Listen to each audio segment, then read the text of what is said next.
अस्सलाम वालेकुम। आज एक बड़ी खूबसूरत किताब के साथ मैं हाज़िर हुआ हूँ। इस किताब का नाम है इनडिस्ट्रक्टेबल्स और इसके मुसन्निफ़ है नायर आयल।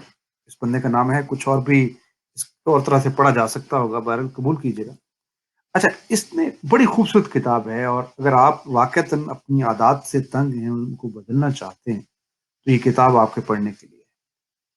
अच्छा, उसने एक बात बयान की है कि जो डिस्ट्रैक्शंस हैं वो डिस्कम्फर्ट से पैदा होती है। कि अगर आप फर्ज किया कि आप फोन क्यों उठाते हैं, आप फोन उठाने का ख्याल क्यों पैदा होता है, उसकी वजह ये है कि आप बोर हो गए, आप थोड़े से डिस्कम्फर्ट हुए, आप कुछ काम कर रहे थे तो बोर हुए, तो आपने कहा फोन उठा के चेक करता हूँ, फेसबुक चेक करता हूँ। या फर्ज किया, वो एक मिसाल बड़ी खूबसूरत दी है उन्होंने यहाँ पे कि आपसे कल कहता है कोई, या कल सुबह 10 बजे क्या आप आ सकेंगे? तो आप उसे कहते हैं यस, मैं आ जाऊँगा। हालाँकि आप नहीं आ सकते, लेकिन आप कह देते हैं मैं आ जाऊँगा।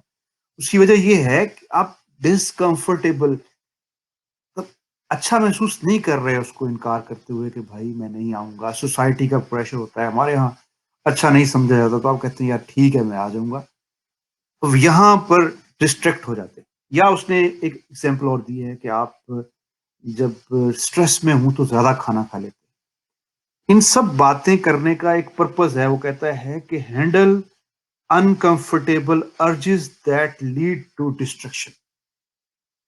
आपकी जितनी अनकंफर्टेबल ख्वाहिश अर्जेस हैं, वो आपको डिस्ट्रक्शन की तरफ लीड करते हैं। आप वो जो ख्वाहिशात हैं, वो उन चीजों पे काबू पा लें। अच्छा, और फिर उसने बड़ी खूबसूरत एग्जांपल दी है कि एक जो ख्वाहिश है, जो आपके अंदर अर्ज पैदा होती है, वो एक समंदर की एक बिखरी हुई लहर की तरह से होती है। वो जो लहर आपको दूर से फ़ील होती है कि ये आएगी और आपको बहा के ले जाएगी।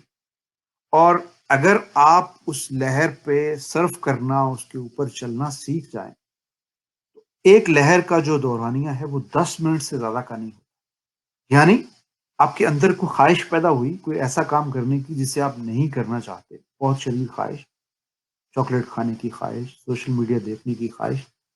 तो राइटर का ये कहना है कि 10 मिनट अगर आप सब्र कर जाएँ, आप कहें कि यार ये 1 बज के 22 मिनट हुए हैं, तो 1:32 पे देखूँगा मैं, तो आप उस ख़्वाहिश पर काबू पा लें।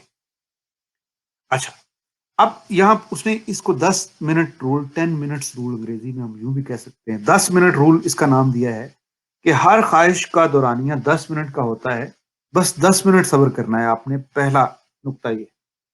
अच्छा, दूसरी बात वो ये कहता है कि अगर आप इस पे काबू पाना चाहते हैं, तो acceptance and commitment therapy, ACT, उसने एक मतलब तरीका बताया है। ये एक थेरेपी है कि इसके ज़रिए आप अपनी जो अर्ज है उस पे काबू पा सकते हैं।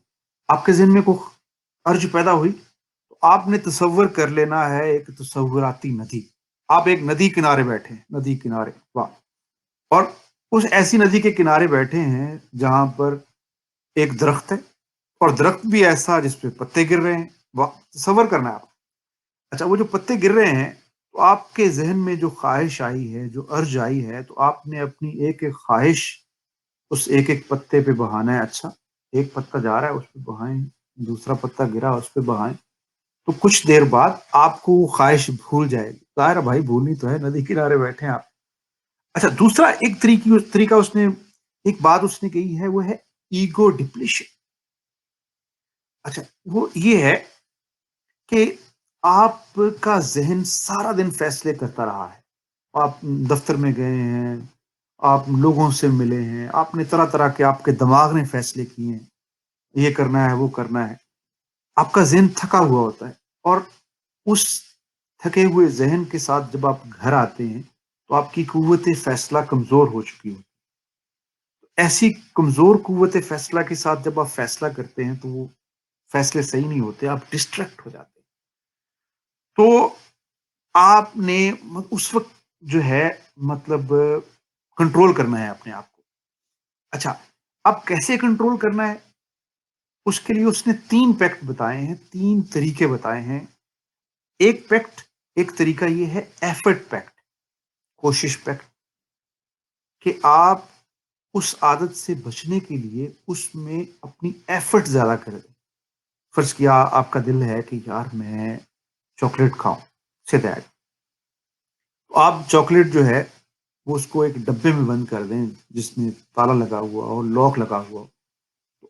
یعنی آپ کو اس خواہش کو پورا کرنے کے لیے وقت لگے، کوئی ایسی دوری پیدا کر دیں کہ آپ کو مشکل ہو جائے، تو ایک طریقہ تو یہ ہو گیا کہ آپ اس میں ایفرٹ پٹ کرنی پڑے، آپ منیمل کر دیں گے، آپ کی عادت قطرے کم ہو جائے گی۔ مجھے ایک پریکٹیکل اگزامپل یاد آ رہی ہے کہ ہمارے دوست تھے، وہ سگریٹ نہیں چھوڑتے تھے، اور لاہور میں ایک ادارہ ہے کیمپ، وہاں پہ وہ پڑھتے تھے، اور قریب قریب کوئی سٹور نہیں تھا جہاں سے وہ سگریٹ خریدتے، اور کچھ عرصے بعد ان کی عادت ہٹ گئی کیونکہ ان کے پاس سائیکل وغیرہ نہیں تھا، دور جانا پڑتا تھا سگریٹ لینے کے لیے، ایفرٹ پٹ کرنی پڑتی تھی، اس وجہ سے ان کی عادت جو ہے وہ کم پڑ گئی۔ خیر، دوسرا طریقہ ہے پرائس پیکٹ، کہ آپ اس عادت کے ساتھ پیسے مشروط کر دیں کہ یار اگر میں یہ کروں گا تو میں اتنے پیسوں کی ڈز اٹھاؤں گا۔ یہاں پر جو کتاب میں مصنف نے طریقہ لکھا ہے کہ فرض کیا جی آپ سگریٹ چھوڑنا چاہتے ہیں، تو آپ کہیں یار اگر میں سگریٹ پیوں گا تو میں $10 کا نوٹ جو ہے وہ آئینے کے سامنے کھڑے ہو کے جلاؤں گا اور اس کی ویڈیو بنا کے دوستوں کو بھیجوں۔ یہ مصنف کا طریقہ ہے۔ آپ یہاں ہمارے طریقے میں کسی دوست کو گفٹ بھی کر سکتے ہیں، یعنی کہ آپ اس کے ساتھ پرائس ٹیگ مشروط کر دیں کہ بھائی اگر میں یہ کام کروں گا تو اتنے پیسے میں دوستوں کو دوں گا یا پارٹی کھلاؤں گا، ٹھیک ہے۔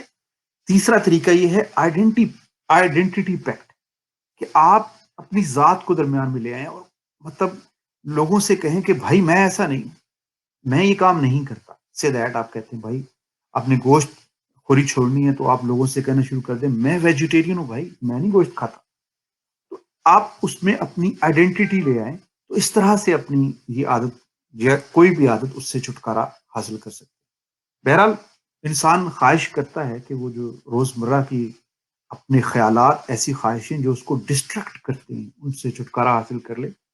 بھائی نیر صاحب نے جو طریقے بتائے ہیں ان پہ عمل کرے، بڑے خوبصورت خیال ہیں، آپ ان کی کتاب کی سمری بھی ڈھونڈ سکتے ہیں، یوٹیوب پہ آپ ڈالیں، میں ویسے کسی اچھی سی سمری کا لنک بھی دے دوں گا۔ تو بہت شکریہ، اپنے خوبصورت عادتوں کے ساتھ زندہ رہیں، اور جو بری عادتیں ہیں ان کو کم کر دیں اور بالآخر چھوڑ دیں۔ اپنا خیال رکھیں۔